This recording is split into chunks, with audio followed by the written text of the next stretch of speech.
जी, अस्सलाम वालेकुम welcome back to another episode of learn to earn series. ये जो सीरीज हमने सरमाया के ऊपर स्टार्ट किया है, यहाँ पे मैं और फराज अपने जो हमारे स्टूडेंट्स हैं इन्वेस्टमेंट मास्टरी जिन्होंने किया हुआ है, फॉरेक्स फंडामेंटल्स या ट्रेडिंग मास्टरी किया हुआ है, तो उनको हम यहाँ पे इनवाइट करते हैं और थोड़ा सा उनकी जर्नी के बारे में हम पता करते हैं, थोड़ा सा जानने की कोशिश करते हैं कि किस तरीके से अपनी प्रोफेशनल लाइफ में उन्होंने इन्वेस्टमेंट या ट्रेडिंग को अडॉप्ट किया और उसके बाद जो है अगर सरमाया के जो उन्होंने कोर्सेज दिए हैं उससे किस तरीके से उनको काफ़ी बेहतरी मिली है इन इन्वेस्टमेंट्स एंड ट्रेडिंग। सो आज के जो मेरे गेस्ट हैं या स्टूडेंट हैं, उनका नाम फारूक भाई है और फारूक भाई is one of my Pioneer student. इन्होंने जो मेरा कोर्स जो लिया था वो लई भाई के साथ लिया था at the time of Covid, और उसके बाद दोबारा से जब हमने सरमाया के ऊपर पूरा कोर्स को रीवैम्प किया, थोड़े से टूल्स और डाले, तो फिर दोबारा से उन्होंने रीजॉइन किया। और अब थोड़ा सा फारूक भाई से पूछते हैं कि उनकी जर्नी कैसी रही। और चलें, लेट्स गेट टू फारूक भाई, कैसे हैं आप और थोड़ा सा अपनी जर्नी के बारे में बता दें। अस्सलाम वालेकुम, क्या हाल चाल है?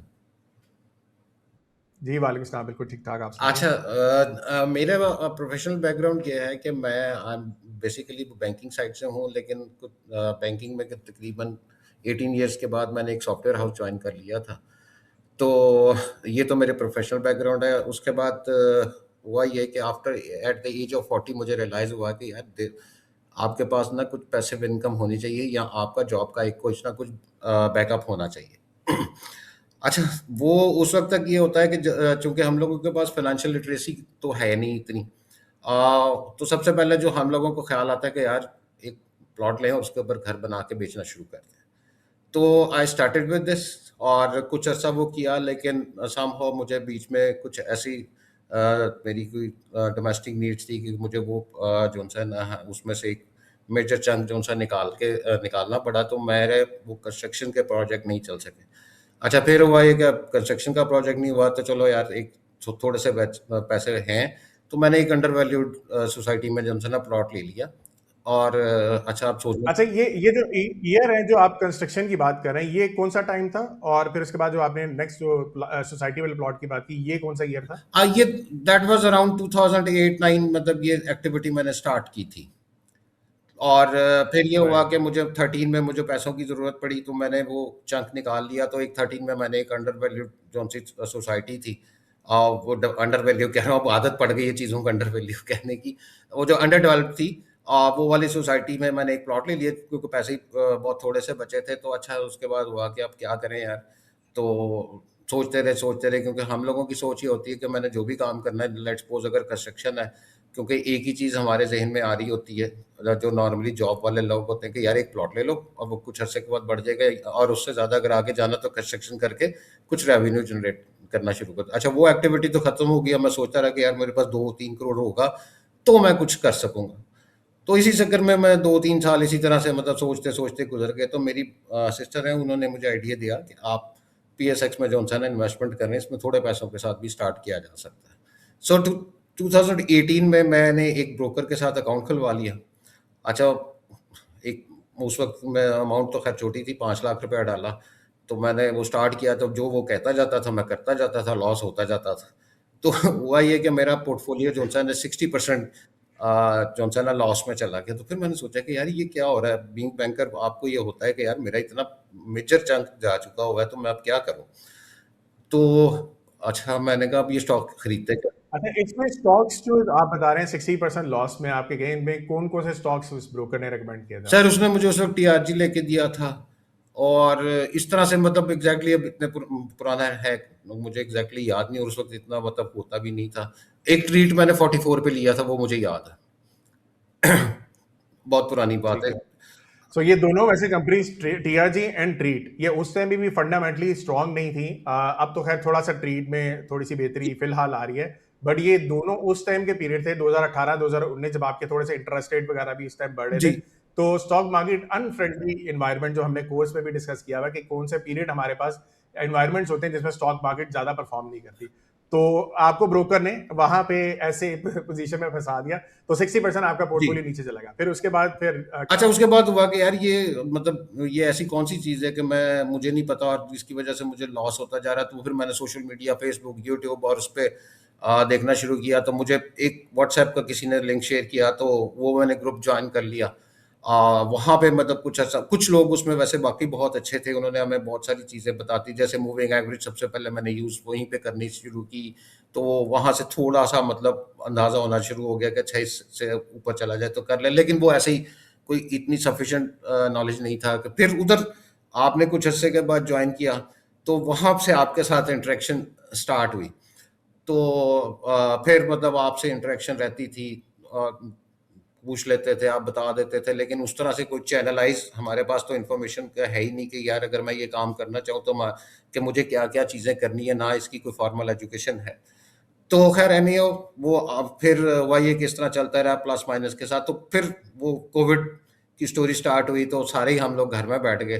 तो उस दौरान आपने एक फंडामेंटल्स का कोर्स स्टार्ट किया, तो वो लॉन्च किया, तो खैर वो उसमें वो मेरा ख़्याल है मैंने भी जॉइन किया, तो मेरा ख़्याल है 13 लोग थे, जिसमें लईक भाई भी इसमें शामिल थे।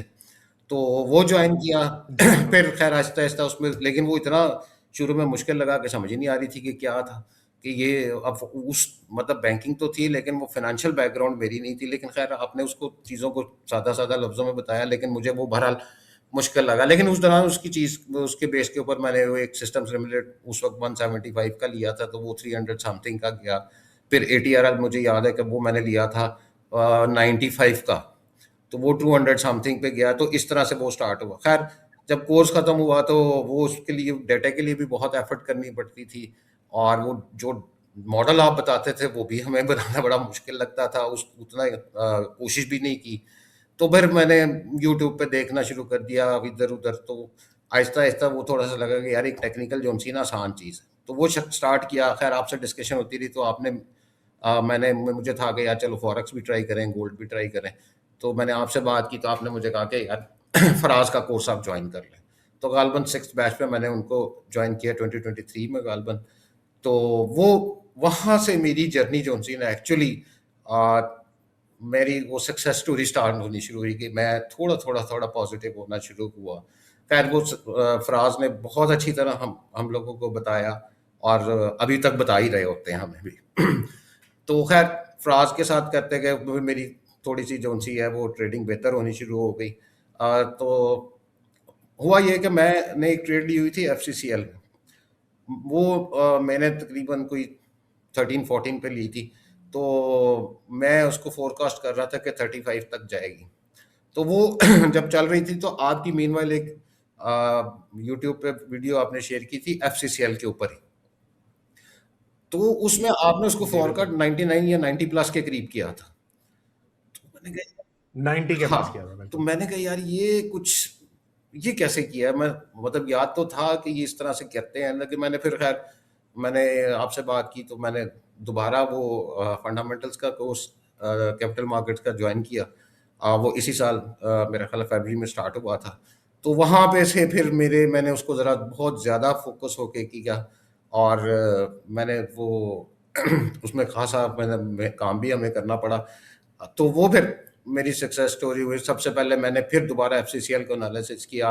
मैंने उसको 49 समथिंग के ऊपर लिया, और कोर्स के बाद तो फिर वो मैंने एक डिस्कॉर्ड पे आपके साथ शेयर भी किया था कि मेरा 12% प्रॉफिट हो गया। खैर वो फिर चलते-चलते ये हुआ कि मैं तब with the passage of time बहुत सारी चीज़ें जो थी ना मेरी, वो बेहतर होने शुरू हो गई, और उसमें बड़ी अच्छी-अच्छी फिर मैं जो है उनसे ना प्रॉफिट्स भी हुए। तो ये मेरी ट्रेडिंग जर्नी परफेक्ट। थी। परफेक्ट हो गया। अच्छा, अभी थोड़ी देर पहले आप मुझे थोड़ा सा अपना पोर्टफोलियो भी दिखा रहे थे, और थोड़ा सा ऐसे भी है कि प्राइवेट चीज़ें भी कुछ होती हैं, तो आपने मुझसे तो शेयर किए हैं, लेकिन अगेन वो पब्लिक में हम ज़्यादा डिटेल उस पर नहीं जाएंगे।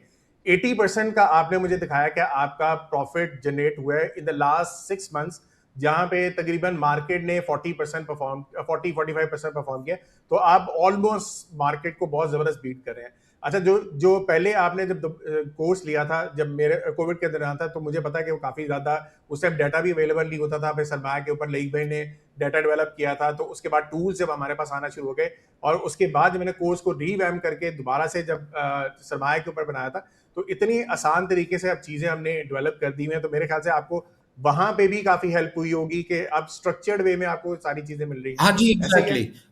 वो जब कोविड के दौर का पीरियड था, वो बड़ी स्कैटर्ड इन्फॉर्मेशन थी। इन्फॉर्मेशन तो बहुत थी, लेकिन बहुत स्कैटर्ड थी और बहुत ज़्यादा थी।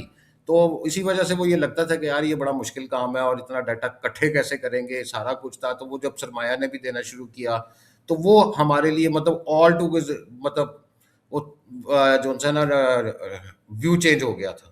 क्योंकि अब आपने वैसे भी कोर्स इतना सिंपल वे में डिज़ाइन कर दिया और इतने बेसिक लेवल पे आप करते हैं कि अगर किसी को फाइनेंशियल बैकग्राउंड भी नहीं है, ये मतलब नॉट नेसेसरीली कि उसकी कोई कॉमर्स एजुकेशन हो या उसका फाइनेंसिंग की बैकग्राउंड हो, तो मेरे जैसा बंदा भी कर सकता है।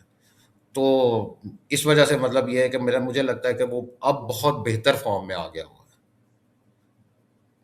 परफेक्ट हो गया। अच्छा, अब यहाँ पे हम क्या करते हैं, आप अपना जो पोर्टफोलियो है, जो इसमें आपके तकरीबन 80% आपने मुझे रफली दिखाया था, उसकी थोड़ा बहुत हम दिखा देते हैं कि आपने रखा क्या हुआ था स्टॉक्स के अंदर, आपने कौन कौन से शेयर्स को पिक किया और इसकी रीजंस ठीक। क्या थी। सो यहाँ पे अगर आपने स्क्रीन शेयर करनी है राज साहब, मेरी मैंने ये स्क्रीन शेयर कर दी है। आप थोड़ा सा आप अपने एंड पे जी। बताते जाए कि क्या क्या स्टॉक्स अच्छा, आपने पिक किया। वो जो मॉडल हम लोगों को ने सीखा था ड्यूरिंग ये वाले कोर्स के दौरान, उसके ऊपर मुख्तलिफ हमने फाइनेंशियल एनालिसिस करते थे। वैल्यू स्टॉक मतलब ग्रोथ फैक्टर्स थे, उसके फाइनेंशियल हेल्थ थी और इस तरह से डिफरेंट जो सा पोर्शंस हम देख रहे होते थे। वो तकरीबन मेरा ख्याल है कुछ 70 के करीब 45 रेशियोज थी, 70 के करीब हम उसके डाटा फैक्टर्स यूज़ कर रहे होते थे। तो उनकी बेसिस के ऊपर ना मैंने ये वाला मेरा अपना पोर्टफोलियो जो सा ना ये बिल्ड करना शुरू किया था। अच्छा, उसमें मेरा स्क्रिप बैंक का जो सा मेरे टोटल इन्वेस्टमेंट का 16% है।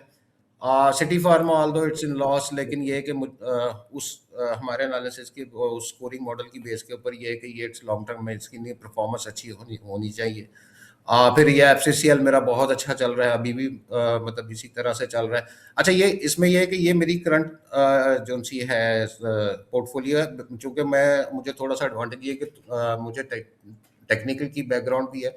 तो मैं ये थोड़ा-सा उसका एडवांटेज ये लेता हूँ कि जिस वक़्त मुझे ये लग रहा होता है कि टेक्निकली ये नीचे जा रहा था, मैं उसको सेल करके फिर दोबारा नीचे से बाय करता हूँ टेक्निकल की बेस के ऊपर, लेकिन मैं फंडामेंटली स्ट्रॉन्ग कंपनीज़ को बाय कर रहा होता हूँ। तो ठीक है, अच्छा ठीक है। उसमें अच्छा, अब यहाँ पे ये तो पोर्टफोलियो में जो अभी आपका नजर आ रहा है, इसमें तो तकरीबन किसी कोई स्टॉक 40% पे है, 15% जी। पे है। तो जो आप 80% की भी बात बता रहे हैं कि प्रॉफिट मेरा इतना हुआ है in the last 6 to 8 months, इसका मतलब है बीच में आपने काफी प्रॉफिट टेकिंग वगैरह भी की और ये इस टाइम पे अभी आपका करंट जी, जी, पोर्टफोलियो है। बिल्कुल। मैं आपको एक उसकी जो-सा मैं अपना शेयर अगर मैं करूँ, मैंने एक छोटा-सा ये डाटा बनाया हुआ है, आपसे मैं शेयर करता हूँ। ये वो जो-सा अभी मैं 12% की बात कर रहा था कि वो ये मैंने 29 अगस्त को शेयर किया था। यहाँ से मतलब हम लोग स्टार्ट कर चुके हुए थे कि यार ये मेरा थोड़ा-सा जो-सा ना प्रॉफ़िट हुआ, ये मैंने आपके साथ शेयर किया था। फिर ये हुआ कि ये मेरा पोर्टफोलियो ठीक है, ठीक है। आहिस्ता-आहिस्ता ग्रो करना शुरू हुआ कि मैंने मेरा प्रॉफिट था तो थोड़ा ये जैसे एमएलसीएफ मतलब उस वक़्त था थोड़े शेयर्स थे। ये मतलब 32% दे रहा था, पेल मेरा 20% दे रहा था। टाटा सीमेंट भी, हाँ, ये तो मैं भूल गया था। ये टाटा सीमेंट भी मैंने उस दौरान में हम लोगों ने उस अपने मॉडल में से निकाला था कि यार ये this is going to be perform.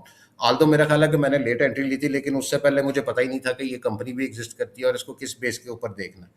तो ये मैंने 49 पे परचेज़ किया था, मतलब ऑल्दो क्वांटिटी इज़ स्मॉल, लेकिन ये कि अगर आप परसेंटेज देखें तो ये मैं कुछ अर्से के बाद 45% मैं इसके ऑलमोस्ट 46% जो है ना मैं गेन ले चुका हुआ था। अब अगर आप नेक्स्ट देखें, वही एमएलसीएफ है, ये मेरा थोड़ा 21% पे चला गया था। पेल मेरा 17% पे चला गया था। अब टाटा सीमेंट जो है ना वो मेरा ऑलमोस्ट डबल हुआ था इसमें। तो अच्छा, बेहतरीन हो। टाटा सिमट मेरा ख़्याल है 103 एंड 4 पे गया था, लेकिन ये जब इसकी मुझे डाउनवर्ड मूवमेंट स्टार्ट वो अब मुझे वही अगेन मुझे टेक्निकल का एडवांटेज था, तो मैंने उसकी बेस के ऊपर इसको सेल ऑफ कर दिया था और फिर अब मैं अभी तक मैं उससे आउट हूँ। अच्छा, ये मैंने तो ये मुझे बताइए, जो थर्टा सीमेंट जैसी अब कंपनी आपने पिक की या चले मेपल लीफ पिक की, तो इसको पिक करने के क्राइटेरिया क्या था? मतलब आपने इतनी कंपनीज हैं, इवन फौजी सीमेंट भी चले था, ये तीनों सीमेंट्स की कंपनीज होगी, बट चले थर्टा सीमेंट का बताएं, क्योंकि ये तो चले एक मेरी वीडियो तो वैसे सरमाया पे पड़ी भी हुई है, लेकिन आपने जो फाइनली इसको डिसाइड किया कि यार एक कंपनी ये है जिसको हम इस टाइम पे पिक करना जरूरी है, तो कैसे आपने इसका अच्छा सर, एनालिसिस किया? उसमें ये कि वो हम ने जो सा वो स्कोरिंग मॉडल हमने बनाया था, जो आप पूरे कोर्स के दौरान हमें सिखा रहे होते हैं, तो उसमें इसके जो सी ना स्कोरिंग बड़ी हाई लेवल पे आ रही थी। फंडामेंटली इसके में ये है कि ग्रोथ जी। फैक्टर्स इन्वॉल्व होते जा रहे थे और इसका कैश फ्लोज बेहतर हो रहे थे, प्लस ये है कि ये इनको इसके एडवांटेज भी थे, इन्होंने अपना पावर के लिए भी इन्होंने किया था। तो हमने वैल्यू इसकी वैल्यूएशन की कि ये इसकी में ग्रोथ फैक्टर्स कितने इन्वॉल्व हो रहे हैं और इस तरह से डिफरेंट मतलब थे, तो उसमें ये हाईलाइट हो रहा था, तो उसकी बेस के ऊपर वो जो स्कोरिंग मॉडल आपने हमें सिखाया है वो उसकी बेस के ऊपर मैंने इसको ट्रैक डाउन किया था। ठीक है। अच्छा, आपने अपने एंड पे जब कोर्स पूरा कर भी लिया था तो मैंने हर स्टूडेंट को थोड़ा सा एक्सप्लेन किया होता कि डिपेंडिंग ऑन कि आपकी अपनी इन्वेस्टमेंट स्टाइल क्या है, किसी का रिस्क टेकिंग होता है, किसी का थोड़ा सा मॉडरेट टाइप होता है, कुछ लोग जो होते हैं वो कंसिडर करते हैं कि थोड़ा बहुत स्टॉक मार्केट में होना चाहिए, थोड़ा सा लो रिस्क में होना चाहिए, तो हर बंदे का डिफरेंट होता है। तो आपने अपने एंड पे मुझे बताया था, एक बल्कि अपनी छोटी सी एक शीट भी बनाई हुई है, और ये अगेन वैसे तो सरमाया के स्कोर के अंदर मैंने सारी चीजें कवर की होती हैं। आपने अपनी अंडरस्टैंडिंग के लिए एक चीज मुझे दिखाई भी थी कि जिसमें आप टर्न अराउंड स्टोरीज को देख रहे होते हैं, आप जो है एक्सप्लोसिव स्टॉक्स को देख रहे होते हैं, वो क्या है, वो थोड़ा सा एक्सप्लेन अच्छा, करें। ये मैं थोड़ा ये हम लोगों का मॉडल जो सा हम लोगों ने बनाया था, आपसे सीख के जो बनाया था, उसमें मैं ये कि डिफरेंट टाइप के एनालिसिस फंडामेंटली मतलब कर रहा होता कि उसमें कौन से, जैसे आप लो पी और हाई स्कोर जिसके होते हैं वो दिखा रहे होते हैं, तो मैं उसमें ना डिफरेंट क्राइटेरियाज मैंने बनाए हुए हैं, स्क्रीनिंग मैंने बनाई हुई है। अब जैसे ये वाले स्टॉक से के मतलब ये कि इसकी डी वैल्यू और सेक्टर डिस्काउंट के ऊपर है, ये मतलब डिफरेंट एनालिसिस करके कुछ 7-8 किस्म के ना, तो मैंने इसको एक ओवरऑल रैंकिंग की, तो ये मेरे 11 स्टॉक्स इसमें आ रहे थे कि जो इस वक्त बेस्ट परफॉर्म करेंगे। अब मैं जैसे आपको ठीक है। दिखाता हूँ कि ओवरऑल रेटिंग, जैसे ये वाला मेरा पोर्शन है, ये हमें बता रहा है कि यार ये अगर आप तो 25 करते हैं, ये मेरी वो कंपनीज है जिनमें पोटेंशियल है। इसी तरह से अच्छा, ये पहले ये था कि बहुत ज़्यादा स्कैटर्ड था और बड़ी मेहनत करनी पड़ रही थी, तो थोड़ा सा मैंने इसको बेहतर करने की कोशिश करके जो सा ना अपना एक बना दिया होगा। एंड अच्छा, उसमें जैसे अब ये एफसीसीएल अभी भी उसमें मैं स्टिल आई एम देयर कि इसमें जो है कि बाइंग टर्न ऑर्डर और सेक्टर में ये आउट परफॉर्म कर रहा है। इस तरह से इसके ये डिफरेंट क्राइटेरियाज मैंने इनके साथ मतलब बनाए हुए हैं। तो इस और ये कि इसमें हमने जो एक जो आप की बड़ी कमाल की स्ट्रेटजी, जिसमें आप एक्सक्लूसिव स्टॉक्स आइडेंटिफाई करते हैं, तो ये अगर एक्सक्लूसिव हो और ये मेरी थोड़ी सी ये चीज़ें जो सी ना ग्रोथ फैक्टर्स जैसे वो पी इसकी बेहतर हो, तो फिर मैं उसके बेस के ऊपर जो सा ना ये स्टॉक करता हूँ। अब ये जैसे एफसीसीएल अभी स्टिल मेरे पास है, जीजीएल मतलब इस वक्त वो परफॉर्म कर रहा है। अभी जैसे ये साजियो, ये भी उसी में आ रहा है, डीजी केसी भी इस वक्त परफॉर्म कर रहा है। तो ये मतलब मैंने एक अपना इसके ऊपर डेटा बनाया हुआ है और ये अच्छा, ये स्टॉक्स पे दोबारा वापस आइएगा। मैं यहाँ पे दो तीन चीजें मैं और भी देखना चाह रहा हूँ। अच्छा, यहाँ पे जैसे ई कॉप है, वापस ठीक है। इधर आइएगा, जो जी, जी। दूसरी आपने बताई। हाँ, सो ई कॉप अभी देखें, ये रिसेंटली मुझे याद है कि हमने जो पहली कॉल दी थी, मेरे ख्याल से शायद आपने उस टाइम पे कोर्स ले रहे थे, तो अलमना में शायद नहीं होंगे जी, उस जी। टाइम पे। अप्रैल मार्च में मैंने ई कॉप की कॉल भी दी थी, और उस टाइम जो है अगले 3 दिन फिर अपर कैप्स ही लगते रहे थे।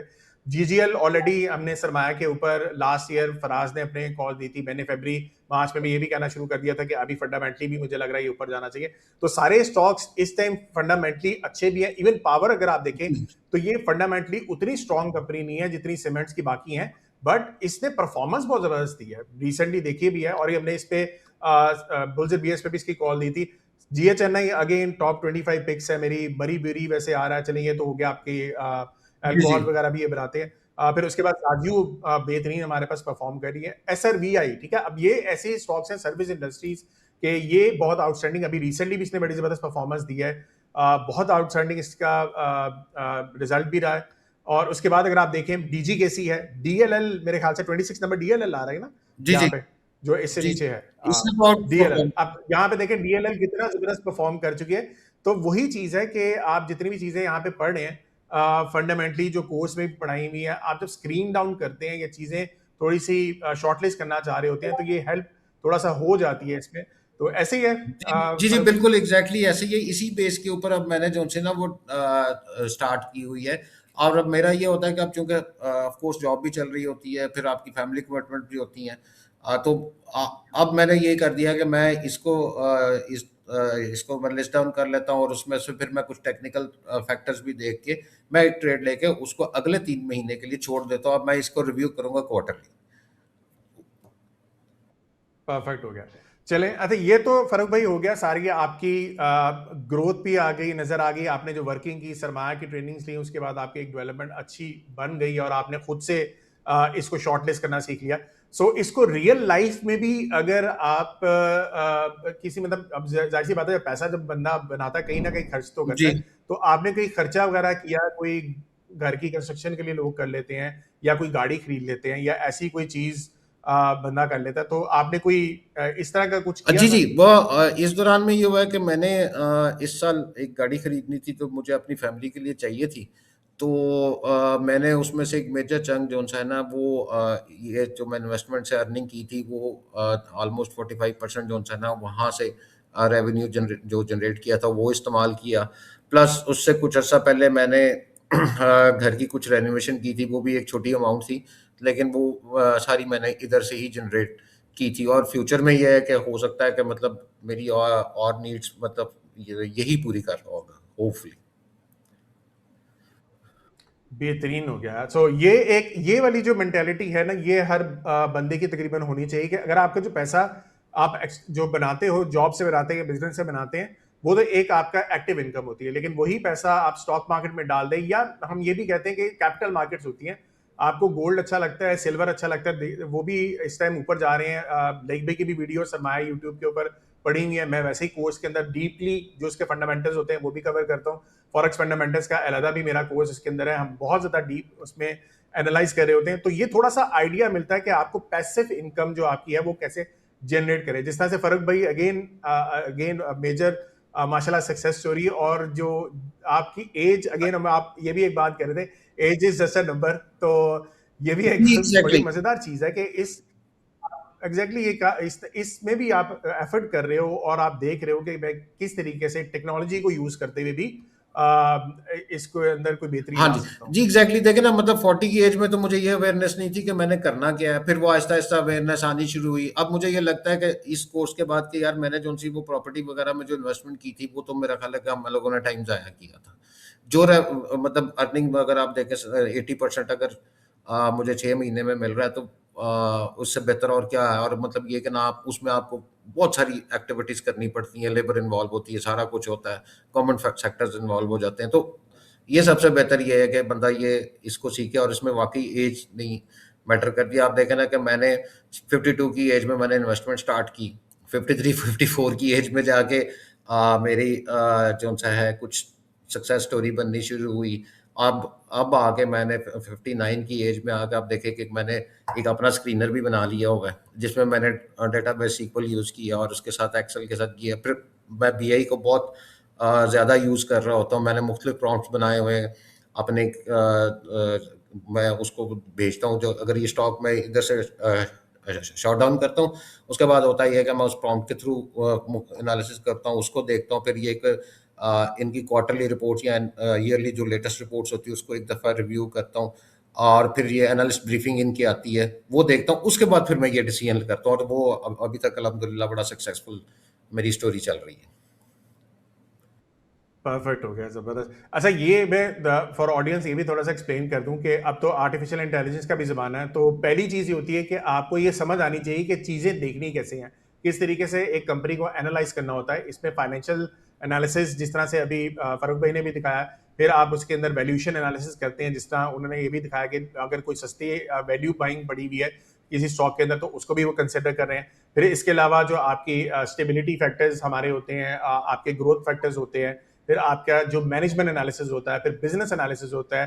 तो अपने एंड पे हर बंदा जो है, देखिए फारूक भाई ने अपनी थोड़े से तरीके कार से किया कि जो बिजनेस एनालिसिस है उसको भी सही तरीके से समझ के यूजिंग इवन एआई, तो थोड़ा सा आपकी हेल्प हो जाती है। इसी तरीके से पहले भी जो सक्सेस स्टोरीज आई हुई हैं, फारूक भाई की मैंने कुछ अर्सा पहले एक सक्सेस स्टोरी की थी। पीएचडी उन्होंने किया हुआ था, यहाँ पे मिडिल ईस्ट में रहते हैं, और जिस तरीके से रिसर्च वो अपने स्टडीज में कर रहे होते हैं, वही रिसर्च उन्होंने जब स्टॉक्स में की, तो माशाल्लाह उनका जो जो भी स्टॉक उन्होंने पिक किया हुआ था, उनका वो तकरीबन 100% से ज्यादा वो सारे स्टॉक्स तकरीबन ऊपर गए हुए थे। और इसके अलावा भी हादी भाई का भी मैंने किया था, और वहां पे भी आप देखें उन्होंने भी अपना मॉडल एक तरीके का डिजाइन किया। वही चीज जो मैं कोर्स में सिखाता हूँ कि आप किस तरीके से कंपनीज को एनालाइज करके शॉर्टलिस्ट कर सकते हैं, और फिर फाइनली जब आप उसके ऊपर जब परफॉर्मेंस आपकी नजर आती है, तो फिर इस तरह के माशाल्लाह पोर्टफोलियो भी आपको नजर आते हैं जहाँ पे तकरीबन 80% परफॉर्मेंस हो रही होती है। चलें, thank you so much Farooq भाई for thank you your very much. Time and inspiring journey. और अगर आप एट द एंड कोई भी रिमार्क देना चाहें तो मोस्ट वेलकम। फिर हम मेरा ये है कि अब जैसे मैं अपने बच्चों को कह रहा हूँ कि यार तुम लोग स्टडी कर रहे हो ना, तो इसके साथ साथ अपने जो अपनी सेविंग्स है या अगर तुम कुछ पैसे इकट्ठे करते हो उनकी इन्वेस्टमेंट करो और अपने एक्सपेंस उधर उधर से पूरा करने शुरू करो। तो फाइनेंशियल इंडिपेंडेंस बहुत ज़रूरी है। और आगे जो सा वो दौर आ रहा है वो बहुत ज़्यादा अब कंपटीशन है और सारा कुछ है। एआई को यूज़ करें, जैसे मैंने यूज़ करना शुरू किया, टेक्नोलॉजी को यूज़ करें, तो वो स्काइज आर द लिमिट। चलिए, thank you so much Farooq भाई for your time and inspiring journey. फिर इंशाल्लाह एक दोबारा लर्न टू अर्न सीरीज एक और करेंगे, एक और स्टूडेंट को यहाँ पे इनवाइट करेंगे। और फिर टिल नेक्स्ट टाइम, मेरी तरफ से, फारूक भाई की तरफ से एंड सरमाया की तरफ से, अल्लाह हाफिज़। सी यू गाइस नेक्स्ट टाइम। सरमाया.pt, जहां हर फैसला बने सरमाया।